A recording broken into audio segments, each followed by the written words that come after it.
எப்போதெல்லாம் தர்மம் சீர்குலைந்து அதர்மம் ஓங்குகிறதோ அப்போதெல்லாம் பகவான் கிருஷ்ணர் இம்மண்ணுலகில் தோன்றுகிறார். மன்னன் உக்கிரசேனரின் மைந்தன் கம்சன்! நிறுத்துங்கள். மன்னன் கம்சன் வாழ்க என்று மட்டும் கூறுங்கள். மன்னன் கம்சன்! கம்சன் மிகவும் வலிமையானவன், கெட்ட புத்தி நிறைந்தவன், பிறருக்கு துன்பம் இழைப்பதில் பேரானந்தம் அடைபவன். இவன் ஆட்சியில்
பார்க்கடல் வாசா, அரக்கன் கம்சன் செய்யும் அக்கிரமங்களை நீ அறிய மாட்டாயா?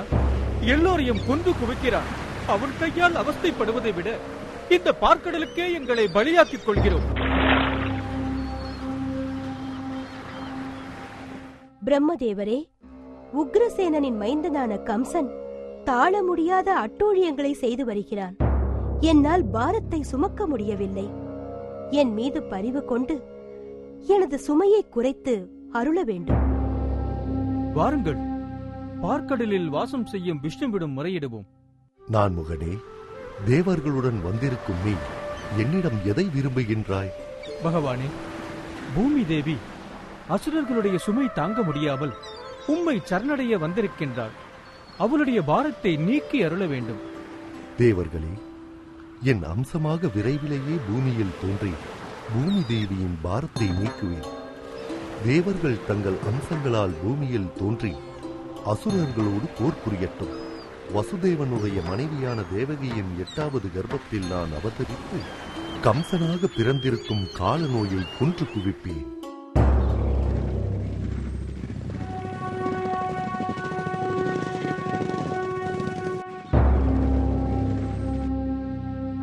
கம்சா, நீ ஒரு முட்டாள். உன் தங்கைக்கும் அவள் கணவனுக்கும் நீ தேரோட்டி செல்கிறாய். ஆனால் இந்த உன் தங்கையின் 8வது குழந்தை உன்னை கொல்லும் என்பதை நீ அறிய மாட்டாய். அண்ணா, என் மனக்கோலத்திலே பிணக்கோலத்தையும் காண வேண்டுமா? யாராயிருந்தால் எனக்கு என் உயிர் முக்கியம். தேவகி குற்றமற்றவள், உன் உடன் பிறந்தவள். தங்கள் உயிருக்கு யமன் தேவகி அல்ல, தேவகியின் குழந்தை. குழந்தைகள் எல்லாம் பிறந்தவுடனே உங்கள் கையில் கொடுத்து விடுகிறோம். ஆகட்டும், இவர்களை சிறையில் அடையுங்கள். நாராயண நாராயண நாராயண. விஷ்ணு பூமியில் அவதரிக்க இருக்கிறார். தேவகியின் 8வது பிள்ளையாக பிறந்து உன்னை அழிக்கப் போகிறார். எச்சரிக்கையாக இரு. நாராயண. மன்னா, மன்னா, தேவகிக்கு முதல் குழந்தை பிறந்து விட்டது. குழந்தையை கொடு. அண்ணா, வேண்டாம், விட்டு விடுங்கள்.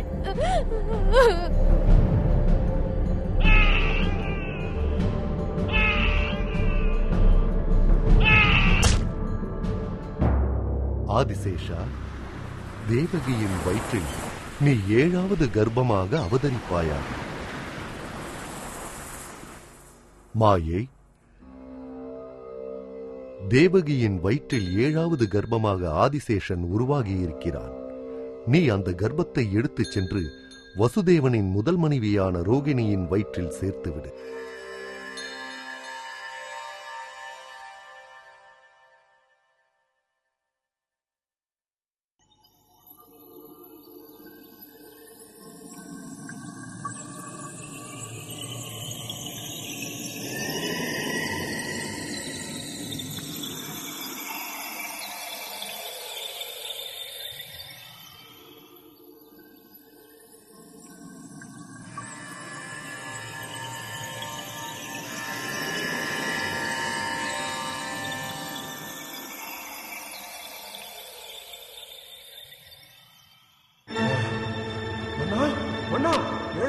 கருவிலே அழிந்து விட்டது.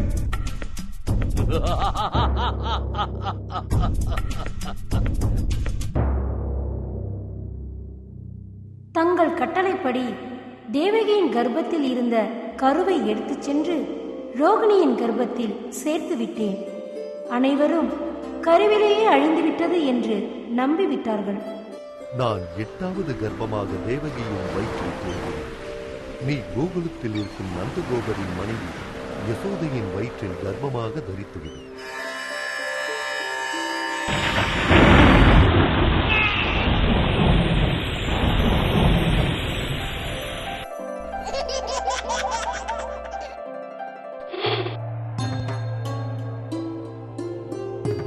எம்பெருமானே, நான் செய்த புண்ணிய வசத்தால் எனக்கு புத்திரனாக அவதரித்தீர்கள்.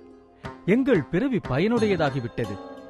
வசுதேவரே, என்னை எடுத்துக்கொண்டு நந்தகோபரின் மனைவி யசோதையிடம் விட்டுவிட்டு யசோதையிடம் இருக்கும் குழந்தையை இங்கு எடுத்துக்கொண்டு வாருங்கள். அப்படியே ஆகட்டும்.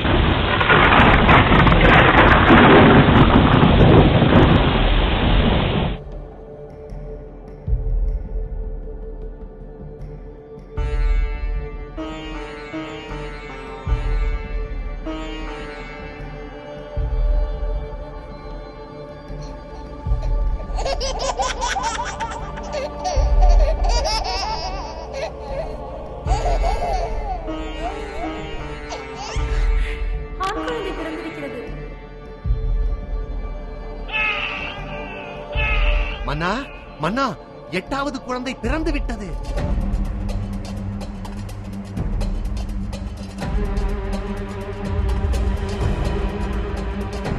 என் உயிரை எடுக்க வந்தவனா நீ? ஒரே நொடியில் கொன்று விடுகிறேன். அண்ணா, இக்குழந்தை பெண் ஆயிற்றே. இப்பெண் குழந்தையால் உனக்கு என்ன தீங்கு வந்துவிட போகிறது? விட்டுவிடு. என் எதிரி எங்கேயோ மறைந்திருக்கிறான். அவனை கண்டுபிடித்து நான் அழிப்பேன். அடே மூடா, என்னை கொல்ல முடியுமா உன்னால்? உன்னை கொல்லப் போகிறவன் ஏற்கனவே பிறந்து விட்டான். உனக்கு அழிவு நிச்சயம்.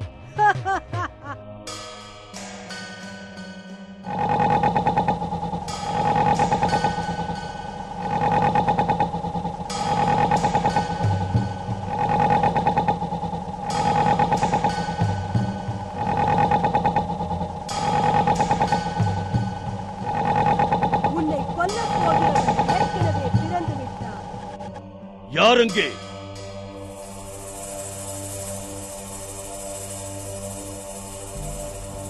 என் அருமை நண்பர்களே, பிரலம்பன், கேசியே, தேவர்களின் செயலை நினைக்கும் போது எனக்கு சிரிப்புத்தான் வருகிறது.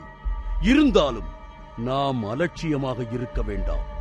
எந்த குழந்தையிடம் விசேஷமான வலிமையோ திறமையோ காணப்பட்டால் அக்குழந்தையை பிடித்து அழித்து விடுங்கள்.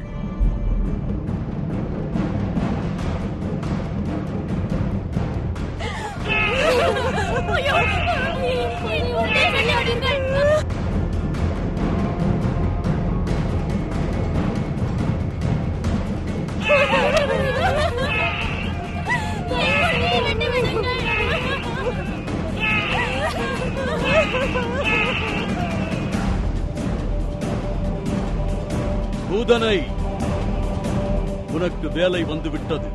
வா. என்னை கொலை செய்ய அவதரித்துள்ள குழந்தையை கண்டுபிடித்து என் ஆணைப்படி நீ சென்று கொன்று வென்று வா.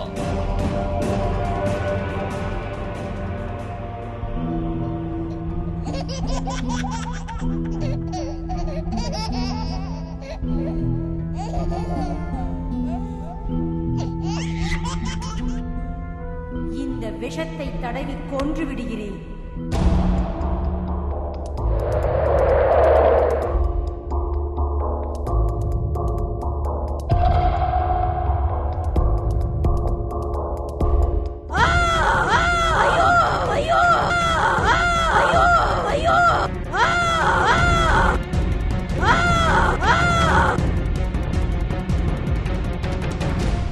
குழந்தை அரக்கியை கொன்றுவிட்டது. இது சாதாரண குழந்தை அல்ல, தெய்வீக குழந்தை. மன்னா, மன்னா, என்ன தயக்கம்? காதுக்கினிய செய்தியை கூறு. பூதனா குழந்தையை கொன்றுவிட்டாளா? இல்லை மன்னா, குழந்தை பூதனாவை கொன்றுவிட்டான். திருநாவர்தா, கொன்றேன் என்ற நற்செய்தியுடன் வருகிறேன்.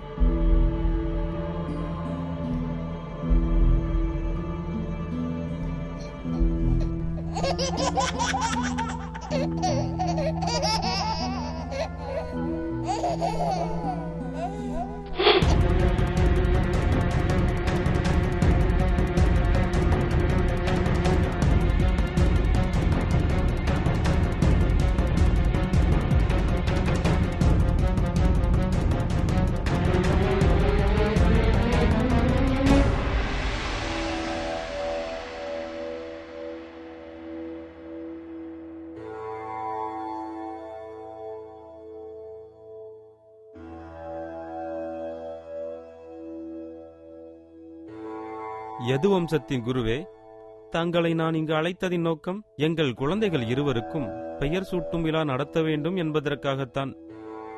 பெயர் சூட்டும் விழாவை கோலாகலமாக நடத்தாமல் இருப்பது நல்லது. அப்படியே ஆகட்டும். ஆடம்பரம் இன்றி தாங்களே நடத்தி தர வேண்டும்.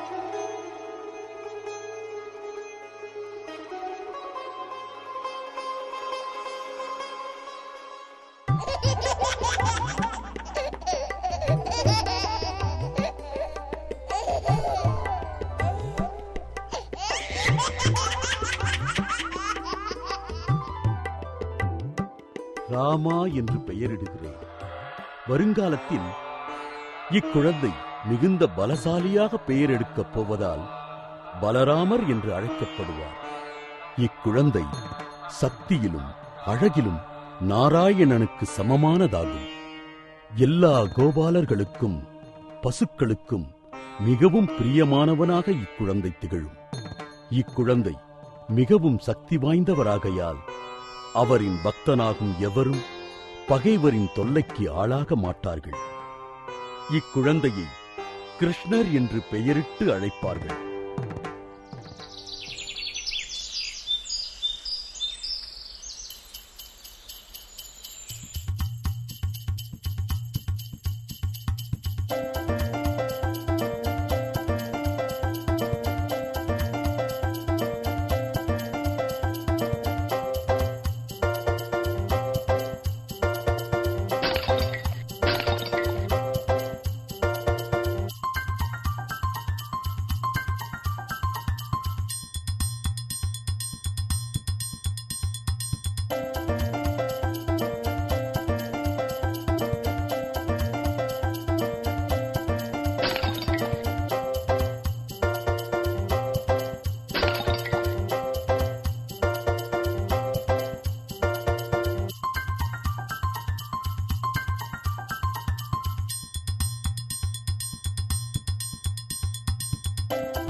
கிருஷ்ணா, ஓடாதே, நில்.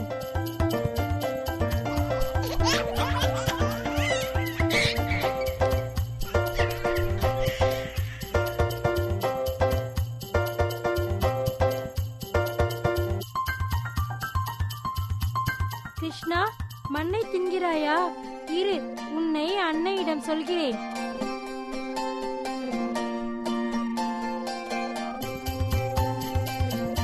அன்னையே, கிருஷ்ணன் மண்ணை உண்ணுகிறான். சொல், மண்ணை தின்றாயா?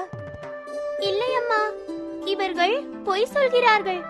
பலராமன் சொல்வதை நம்பாதே. சரி, நீ மண்ணை தின்னவில்லை என்றால் உன் வாயை திற பார்க்கலாம்.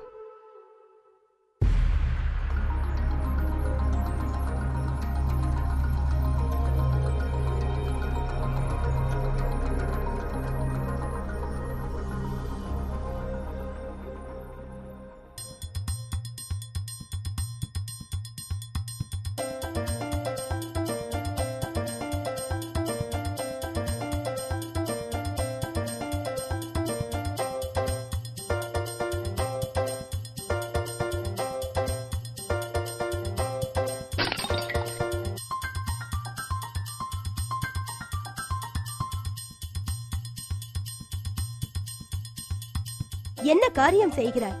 பானைகளை உடைத்து வெண்ணெயை நீ தின்பது மட்டும் இல்லாமல் குரங்குகளுக்கும் தருகிறாயா?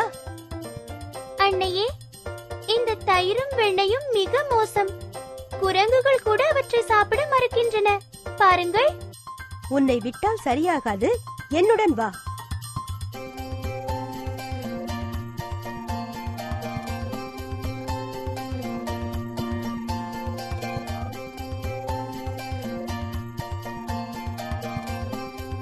நீ உடைத்த பானைகளை எல்லாம் அப்புறப்படுத்தி விட்டு வருகிறேன்.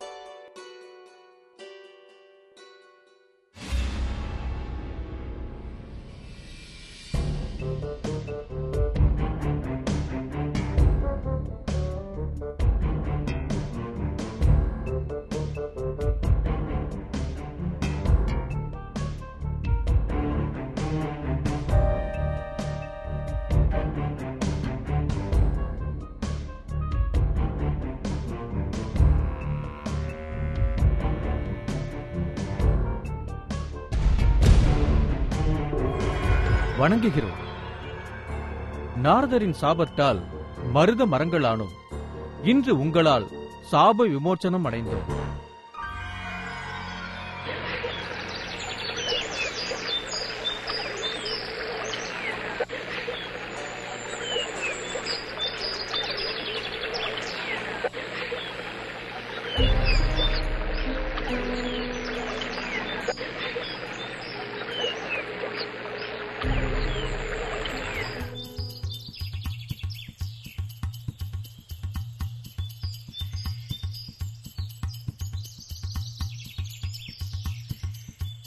கிருஷ்ணா, அங்கு செல்லாதே. இந்த யமுனை நீரில் காளியன் என்னும் சர்ப்பம் விஷத்தை கக்கிக் கொண்டிருக்கிறது. இதை யார் அறிந்தினாலும் மாண்டு விடுவார்கள்.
வணங்குகிறோம் கிருஷ்ணா. உலகில் கேடு விளைவிக்கும் சக்திகளை எல்லாம் அகற்றவே நீ அவதரித்திருக்கிறாய். எங்களுக்கு தாலிபாக்கியம் கொடு ஸ்ரீ கிருஷ்ணா. பிரபு, என்னை மன்னித்து அருள் புரிய வேண்டும். காளிங்கா, நீங்கள் உடனே இந்த இடத்தை விட்டு அகன்று ரமணத்தபம் போய்விடுங்கள். யமுனையின் நீரை விஷப்படுத்தாதீர்கள். எனது பசுக்களும் மக்களும் இந்த நீரை பருகுவது தடை ஏற்படக்கூடாது. பிரபு, ரமணத்தபம் சென்றால் என்னை கருடன் கொன்று விடுவானே, என்ன செய்வது? கவலைப்படாதே, உனது தலையில் எனது பாதத்தின் முத்திரை உள்ளதால் கருடன் உன்னை ஒன்றும் செய்ய மாட்டான். உடனே உங்கள் உத்தரவை நிறைவேற்றுகிறோம்.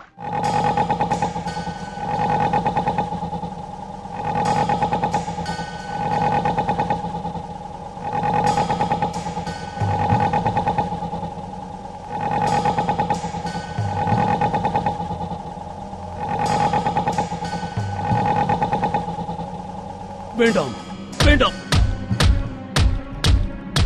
வேண்டாம், வேண்டாம், என்னை விட்டுவிடு. வேண்டாம், வேண்டாம். என் தூக்கம் தொலைந்தது, என் நிம்மதி தொலைந்தது. மரண பயம் வந்து என்னை வாட்டுகிறது. அக்குழந்தையை கொல்ல சென்ற எல்லோரும் இறந்து மடிகிறார்கள். என்ன காரணம்? என்ன காரணம்?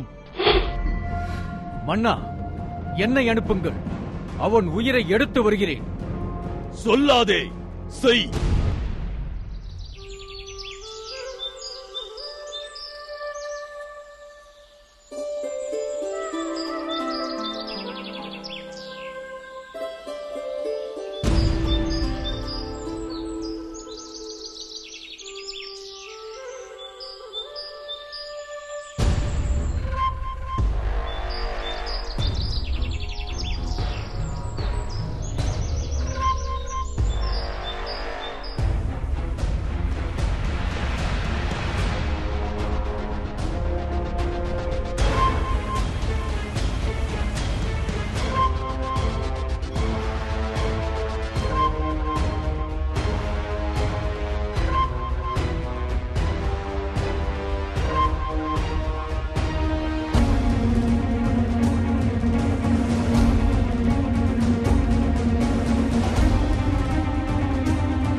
கிருஷ்ணா, வேண்டாம், எங்கள் உடைகளை கொடுத்துவிடு.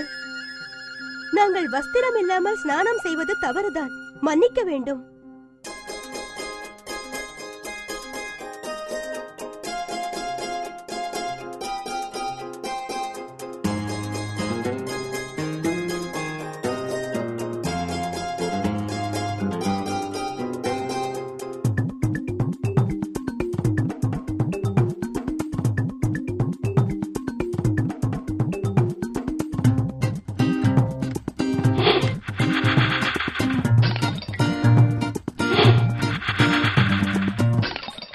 யசோதை, உன் பொல்லாத கிருஷ்ணனை ஏன் அடக்க மாட்டேன் என்கிறாய்? என்ன செய்தார்? என்னதான் செய்யவில்லை?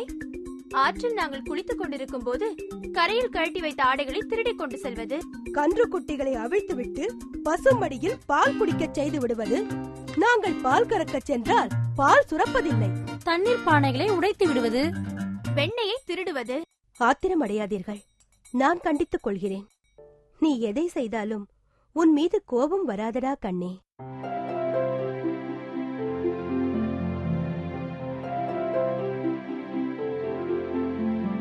பெரியோர்களே, இது என்ன விழா? எதற்காக தெருவெங்கும் தோரணங்கள் தொங்க விடப்பட்டிருக்கிறது? கிருஷ்ணா, இது இந்திர பூஜை.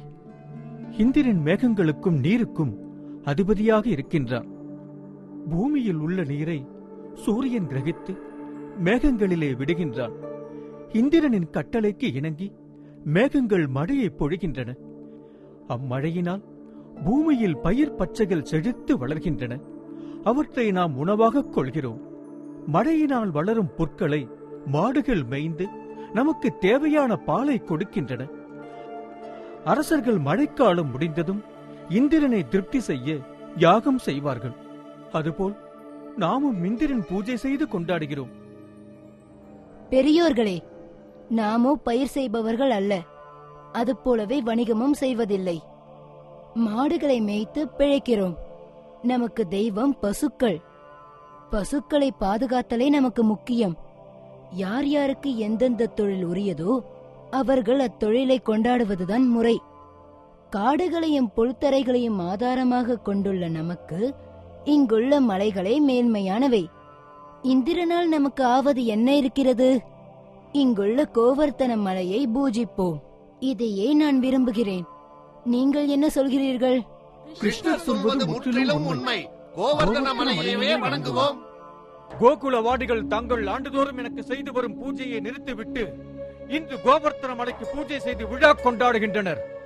மேகங்களே, சம்பர்தகா, ஆயர்பாடியில் நந்தன் என்பவனின் பிள்ளையான ஸ்ரீ கிருஷ்ணனின் பேச்சை கேட்டு எனக்கு செய்து வரும் பூஜையை நிறுத்திவிட்டனர். அவர்களுக்கு தக்க புத்தி புகட்ட வேண்டும். நீங்கள் அங்கு சென்று இடைவிடாது மழையை பொழியுங்கள். அவர்களுடைய பசுக்கள் கன்றுகள் எல்லாம் அழியட்டும். அப்படியே ஆகட்டும் தேவேந்திரா.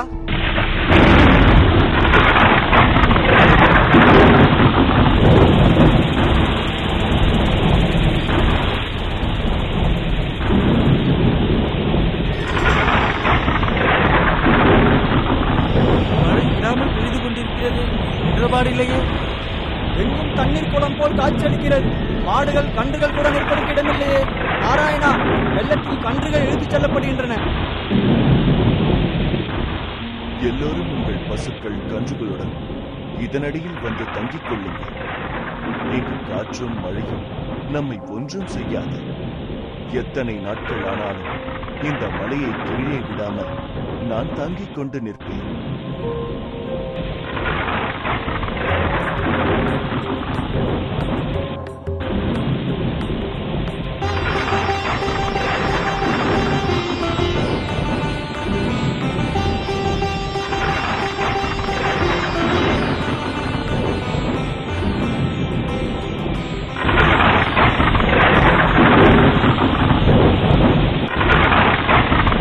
இந்திரா, பிருந்தாவனம் சென்று கிருஷ்ணனிடம் உடனே மன்னிப்பு கேள்.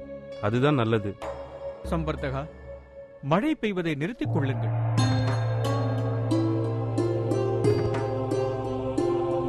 ஸ்ரீகிருஷ்ணா, தாங்கள் கொடுமைகளை அழிப்பதன் பொருட்டு அவதரித்திருப்பதை நான் அறிவேன். எனக்கு வழக்கமாக செய்து வரும் பூஜையை நிறுத்தி விட்டார்களே என்ற கோபத்தில் மேகங்களை ஏவி மழை பொழிய செய்து விட்டேன். தங்கள் சக்தியை நான் உணராமல் இல்லை.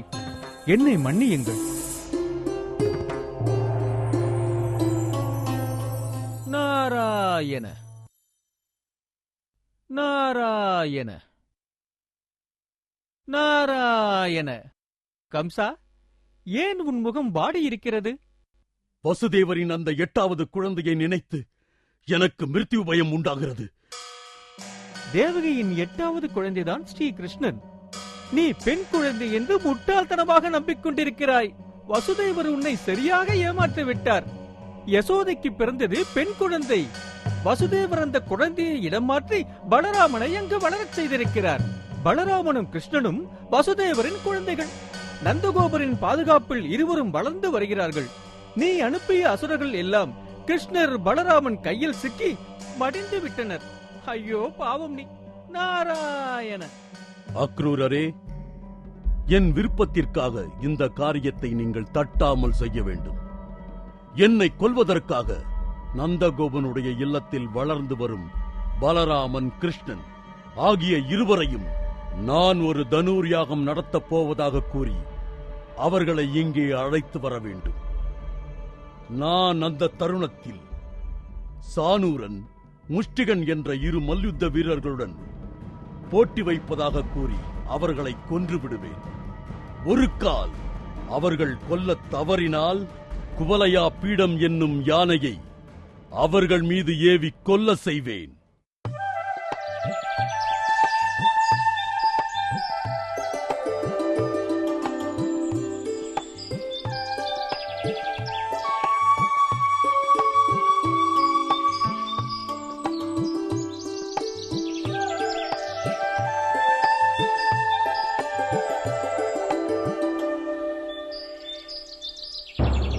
கிருஷ்ணா, கம்சனின் விரோதத்திற்கு அஞ்சி நான் புறப்பட்டு வந்தேன். அவன் தனுர் யாகத்திற்கு தங்கள் இருவரையும் அழைப்பது போல் அழைத்து உங்களை கொல்ல முயற்சி செய்கிறான். அக்ரூரரே, இச்செய்திகள் எல்லாவற்றையும் நான் முன்னரே அறிவேன். நாளை காலையில் நானும் பலராமனும் உங்களுடன் புறப்பட்டு வருகின்றோம். கம்சனால் எங்களுக்கு துன்பம் ஒன்றும் ஏற்படாது. அன்னையே, கலங்காமல் இருங்கள். கிருஷ்ணா, தாயை பிரிந்த கன்றை போல் எங்களை தவிக்க விட்டு செல்கிறாயே. குழலின் நாதத்தையும் உன் சிரிப்பையும் இனி எப்போது காண்போம்? எங்களை பிரிந்து செல்லாதே கிருஷ்ணா. யாரும் வருந்த வேண்டாம். கடமையை முடித்து உடனே திரும்பி வருகிறேன்.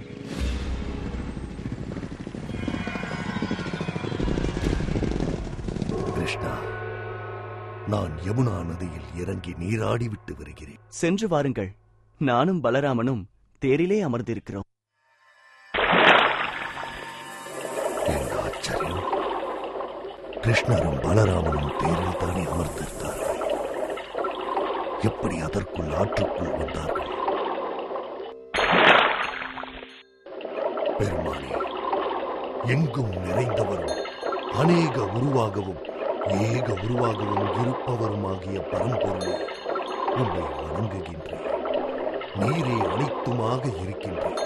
வெவ்வேறு உருவங்கள் எடுத்து வெவ்வேறு காரியங்களால் இந்த உலகத்தை நீர் காப்பாற்றி வருகிறேன். ஆற்றில் அதிசயம் ஏதும் பார்த்தீர்களா? அந்த அற்புதத்தை இங்கேயும் பார்க்கிறேன்.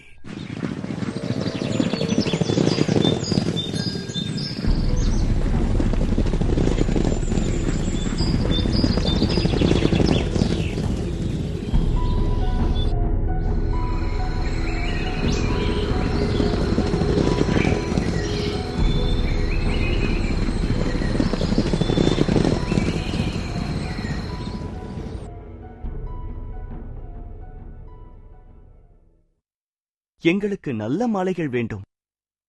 இதோ எடுத்துக்கொள்ளுங்கள். லட்சுமி கடாட்சம் உனக்கு எப்போதும் இருந்து வரும்.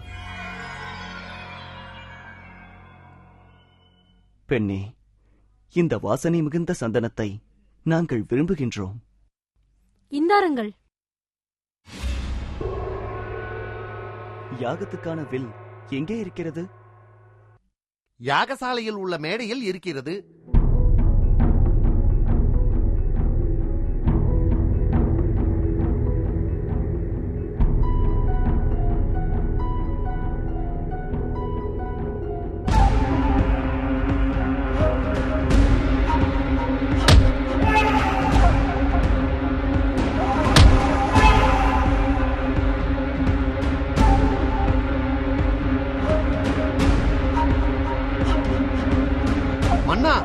கிருஷ்ணனும் பலராமனும் யாகசாலைக்குள் புகுந்து வில்லை முறித்து காவலர்களை அடித்து விரட்டிவிட்டனர்.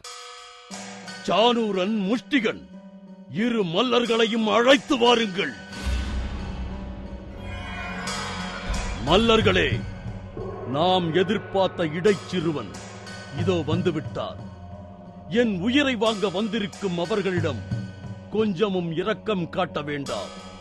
அவர்கள் இருவரையும் எவ்வளவு விரைவாக கொல்ல முடியுமோ அவ்வளவு விரைவாக கொன்று காரியத்தை முடித்து விடுங்கள். உங்கள் உத்தரவை நிறைவேற்றுவோம். யானை பாகனே, குவலயா பீடம் என்னும் நம் யானைக்கு மதத்தை உண்டாக்கி நம் அரண்மனை வாயிலில் நிறுத்தி வை. அவ்விடைச் சிறுவர்கள் வரும்போது அவர்கள் மீது ஏவி அவர்களை கொல்ல செய்துவிடு. அப்படியே ஆகட்டும்.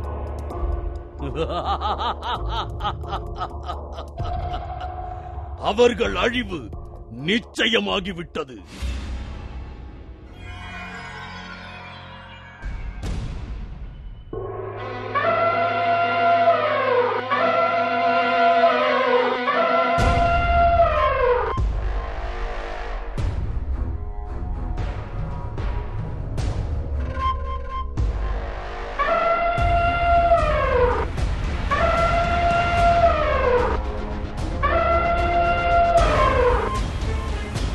கிருஷ்ணா, எதிரி நம் மீது யானையை ஏவி விட்டிருக்கிறார்.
இச்சிறுவர்களை இழுத்துச் சென்று விலங்கிடுங்கள். வாசுதேவன் தேவகியையும் சிறையில் அடையுங்கள்.